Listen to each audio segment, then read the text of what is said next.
एक विद्वान पंडित जी काशी से वापस लौट रहे थे। जब वे घर पहुंचे तो किसी ने उनसे अचानक पूछा, आप काशी से सभी विद्याओं का ज्ञान लेकर आए हैं। क्या आपको पता है कि पाप का बाप कौन है? यह सुनकर पंडित जी ने बहुत सोचा। ग्रंथों के सभी पन्ने पलट डाले, परंतु कहीं भी इस प्रश्न का उत्तर नहीं मिला। पंडित जी फिर से काशी गए, लेकिन वहां भी उत्तर नहीं मिला। हताश होकर उन्होंने निर्णय लिया कि जब तक इस प्रश्न का उत्तर नहीं मिलेगा, तब तक वे चैन से नहीं बैठेंगे। वे कई तीर्थों और विद्वानों के पास गए, लेकिन कोई संतोषजनक उत्तर नहीं मिला। एक दिन वे एक नगर से गुजर रहे थे। वहां पर एक वेश्या, जो नियम की छाया में बैठी थी, ने पंडित जी को देखा और अपनी दासी से कहा, यह पंडित जी बहुत विद्वान मालूम पड़ते हैं, लेकिन यह उदास क्यों हैं? जाओ पता करो। दासी दौड़ते दौड़ते गई और पंडित जी से पूछने लगी, महाराज, मेरी मालकिन ने पूछा है कि आप इतने उदास क्यों हैं? पंडित जी बोले, मुझे न कोई रोग है न धन की चाह। इस बात से उदास हूं कि मुझे एक प्रश्न का उत्तर नहीं मिला। दासी ने पूछा, यदि आपको कोई हानि न हो तो मैं आपका प्रश्न जान सकती हूँ। हाँ, मेरे मन को विचलित करने वाला प्रश्न है कि पाप का बाप कौन है। दासी तुरंत अपनी मालकिन के पास गई और उनसे सारी बात बताई।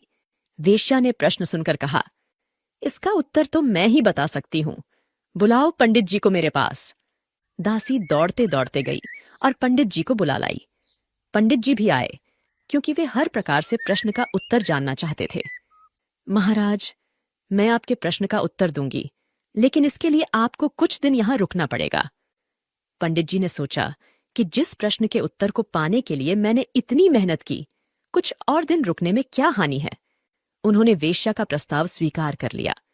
वेश्या ने उनके लिए रहने का प्रबंध कर दिया और उनके भोजन, पूजा पाठ की सारी व्यवस्था की। पंडित जी बड़े धार्मिक व्यक्ति थे, स्वयं भोजन बनाते थे। वेश्या रोज सज-धज कर उन्हें प्रणाम करने आती थी। एक दिन उसने कहा, भगवन, आपको स्वयं भोजन बनाते देख मुझे बहुत कष्ट होता है। अगर आप अनुमति दें तो मैं स्नान करके पवित्र वस्त्र पहनकर भोजन बना दिया करूंगी, और यदि आप मुझे यह सेवा करने का अवसर देंगे तो मैं आपको 10 स्वर्ण मुद्राएं रोजाना दक्षिणा में दूंगी। आपकी सेवा करने से मेरे पापों का भी उद्धार हो जाएगा। पंडित जी के सरल हृदय पर वेश्या की नम्र प्रार्थना का बहुत असर पड़ा। पहले तो उनके मन में बहुत हिचक हुई, किंतु ठहरे लोगों ने प्रेरणा दी कि अरे भाई, इसमें हानि क्या है? बेचारी प्रार्थना कर रही है, स्नान करके शुद्ध वस्त्र पहनकर भोजन बनाएगी, और यहाँ कौन सा अपने गांव का या घर का देख रहा है। 10 सोने की मोहरें मिलेगी। यदि कुछ गलत लगेगा तो बाद में छोड़ देंगे। पंडित जी ने वेश्या की बात मान ली। वेश्या ने बड़े प्रेम से भोजन बनाया। बड़ी श्रद्धा से उसने ब्राह्मण के पैर धोए, सुंदर पट्टा बिछा दिया और नाना प्रकार के सुगंधित पकवानों से थाली भर दी। पंडित जी के आगे परोस दिया, किंतु जैसे ही ब्राह्मण ने थाली में हाथ डालना चाहा, वेश्या ने एकदम थाली उनके आगे से हटा दी। यह क्या मजाक है? यह मजाक नहीं है पंडित जी, यह तो आपके प्रश्न का उत्तर है।